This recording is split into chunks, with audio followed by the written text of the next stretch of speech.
Adilabad cement పరిశ్రమ పునరుద్ధరణ కోసం సీసీఐ సాధన కమిటీ ఆధ్వర్యంలో జరుగుతున్న రిలే నిరాహార దీక్ష నేటికి 7వ రోజుకు చేరుకుంది. నేడు 80వ స్వతంత్ర దినోత్సవం సందర్భంగా సీసీఐ రీఓపెన్ కోసం సత్యాగ్రహ దీక్ష చేయడం జరుగుతుంది. గమనించండి, ఆదిలాబాద్ వెనుకబడినటువంటి ప్రాంతం ఇప్పటికే అనేకమైనటువంటి పరిస్థితుల మీద గిరిజనులు గాని, అదేవిధంగా దళితులు గాని, అదేవిధంగా బీసీలు గాని ఎక్కువ పేదలలో ఉన్నటువంటి ఈ యొక్క ఆదిలాబాద్ జిల్లా అభివృద్ధి కావాలి, అనేక పరిశ్రమలు కావాలి, పరిశ్రమలకు కావాల్సినటువంటి ముడిసరుకున్నది. కానీ ఈ రోజు మీరు అభివృద్ధి చెప్తున్నటువంటి దాంట్లో మీరు పరిశ్రమలు స్థాపించండి, పరిశ్రమలు స్థాపిస్తే ఉద్యోగాలు వస్తాయి, అదేవిధంగా ప్రాజెక్టులకు సంబంధించింది చేయండి, రైతులకు నీళ్లు వస్తాయి. అది కాకుండా ఏ రకమైనటువంటి పరిశ్రమలు తీసుకురాకుండా ఈ రోజు మాట్లాడుతున్నటువంటి పరిస్థితి ఉన్నది. మీరు అభివృద్ధి చేస్తామంటే మొదలు సీసీఐని ప్రారంభించి అభివృద్ధి చేయండి అని చెప్పి మేము అడగదలుచుకున్నాం. ఆ రకంగా చేయకుంటే ఈ ప్రజలే మీకు ఈ గుణపాఠం నేర్పుతారనేటువంటిది మేము చెప్పదలుచుకున్నాం. అందుకని వెనుకబడ్డ ప్రాంతాన్ని అభివృద్ధి చేసే విధంగా ఏదైతే మేము కృషి చేస్తున్నామో, ఈ రోజు ప్రతిపక్షంగా ఉన్నా పోరాటాలు చేస్తున్నామో, మీరందరూ కూడా ఆలోచించాలా. ఆదిలాబాద్ ప్రజలందరూ కూడా ఆలోచించాలా. ఎవరు అభివృద్ధి చేసేవాళ్ళు, ఎవరు అభివృద్ధికి ఆటంకం ఉన్నారో మీరు ఆలోచించాలా. భవిష్యత్తులో దీని పరిణామం ఖచ్చితంగా అధికారంలో ఉన్నటువంటి వాళ్ళకు చూపించాలని చెప్పి ఆదిలాబాద్ ప్రజలకు నేను విజ్ఞప్తి చేస్తున్నాను. తెలిసేవాళ్ళు, భయపడేవాళ్ళు ఇక్కడ ఎవరు లేరు. నాకు తెలిసి జోగు రామన్న గారికి ఆస్తుల కన్నా ఎక్కువ కేసులే ఉంటాయి. జైల్లో పోయినటువంటి కేసులు, ఆనాడున తెలంగాణ ఉద్యమం కోసం చేసినటువంటి పోరాటాలు, ఆ కేసులు, ఆ దౌర్జన్యాలు ఎదుర్కొని చూసినటువంటి వాళ్ళే, జైలుకు పోయినటువంటి వాళ్ళే, పోలీసు కేసులలో నిర్బంధాన్ని ఎదుర్కొన్నటువంటి వాళ్ళే. ఈ ఆయనతో పాటు కమ్యూనిస్టులు ఉన్నారు. కమ్యూనిస్టుల గురించి మీకు చెప్పాల్సినటువంటి అవసరం లేదు. మాకు డిగ్రీల కన్నా, పీసీల కన్నా మాకు సర్టిఫికేట్లు, కేసులే ఎక్కువ ఉంటాయి. మా పోరాటాలు పోలీసు లాఠీ ఛార్జీలకో కేసులకో భయపడేటిది కానే కాదు. అందుకని ఇక్కడ రెండు ఉద్యమకారులు కలిశారు. ఒక పక్క తెలంగాణను సాధించుకున్న ఉద్యమకారుడు మా ముందు ఉంటే, ఈ ప్రజల కోసం ఉద్యమాలు నిర్వహించి జైళ్లను సైతం, పోలీసు లాఠీ ఛార్జీలు సైతం, జీవితాన్ని సైతం లెక్క చేయకుండా, జీవితాల్ని తృణప్రాయంగా, ప్రాణాలని కూడా లెక్క చేయకుండా ఉద్యమాలు చేసేటటువంటి వారసత్వం కలిగినటువంటి కమ్యూనిస్టు పార్టీలు ఈ ఉద్యమంలో పాల్గొంటున్నాయనంటే ఇక మీరు అర్థం చేసుకోండి. సీసీఐని సాధించేంత వరకు వదిలిపెట్టము.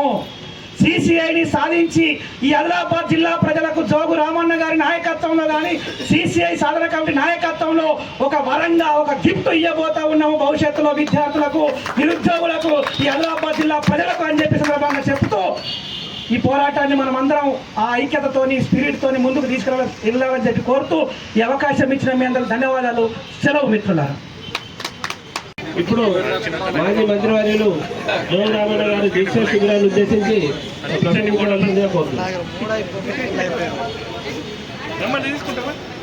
మిత్రులందరికీ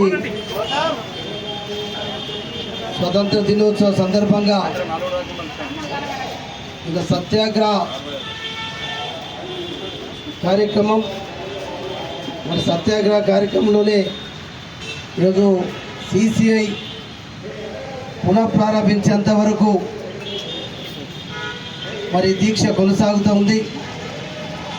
ఈ దీక్షలో పాల్గొన్నటువంటి మిత్రులందరికీ, ఈ దీక్షను ఇప్పుడు అందరూ కూడా సంఘీభావం చెప్పినటువంటి పెద్దలకు, సోదరులందరికీ పేరు పేరున నమస్సుమని తెలియజేస్తూ ఉన్నాం.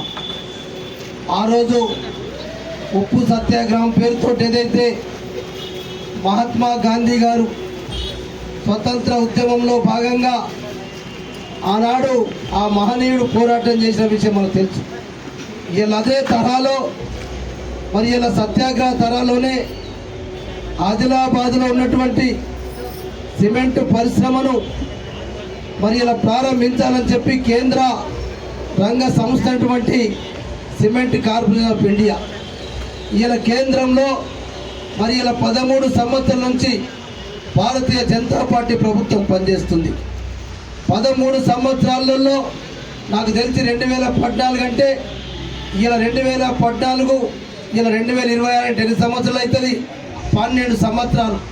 12 సంవత్సరాల ముందటి నుంచి హంసరాజ్ గంగారాం హైరే గారు ఏదైతే ఆ దేశ హోంశాఖ సహాయ మంత్రి ఆనాటి నుంచి ఆయన చెప్పడం, ఆయనతో పాటు అప్పుడున్నటువంటి ఎంపీ కానీ అప్పుడున్నటువంటి భారతీయ జనతా పార్టీ జిల్లా అధ్యక్షుడు కానీ 14-15 నుంచి వాళ్ళు కూడా చెప్తా వచ్చారు, మా ప్రభుత్వ రంగ సంస్థ ఇది మేము చేస్తే తప్ప ఇది ఎవ్వరు చేయలేరని చెప్పిన ఘంటాపత్రులు.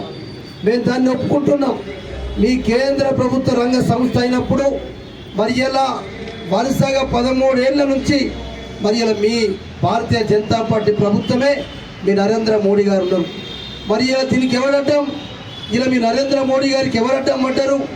ఇలా ఆదిలాబాద్లో సిమెంట్ పరిశ్రమ ఓపెన్ చేస్తున్నది మీ హంసరాజ్ గంగారాం తర్వాత ఇలా 2018లో మరి ఇలా అమిత్ షా గారు హోమ్ మినిస్టర్ ఇలా నరేంద్ర మోడీకి కనుసన్నల్లో పనిచేస్తూ అన్నీ తానే చేస్తున్నటువంటి అమిత్ షా గారు కూడా ఆదిలాబాద్ గ్రౌండ్లో 18లో చెప్పిండు, 19లో చెప్పిండు, 23లో చెప్పిండు, 24లో చెప్పిండు. మరి ఎందుకు రావడం లేదని అడుగుతున్నాం.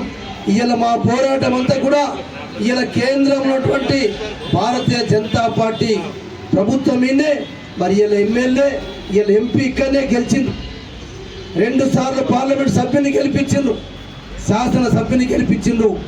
రేపు ఖచ్చితంగా ఈ సత్యాగ్రహ ఏదైతే ఉద్యమంలో భాగంగా ఈరోజు నాకు తెలిసి మరి ఈరోజు కాదు రేపు ఆఖరి వరకు సిసిఐ సాధించేంత వరకు సిసిఐ సాధన కమిటీ ఏదైతే కార్యక్రమాలు కొనసాగిస్తుందో దాంట్లో పూర్తిగా భాగస్వామ్యమై ఇలా బీఆర్ఎస్ పార్టీ కూడా మరి సిసిఐ సాధన కమిటీ తోటి పనిచేస్తున్నాం.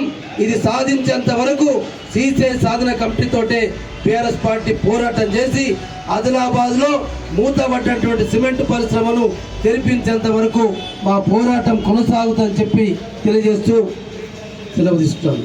జై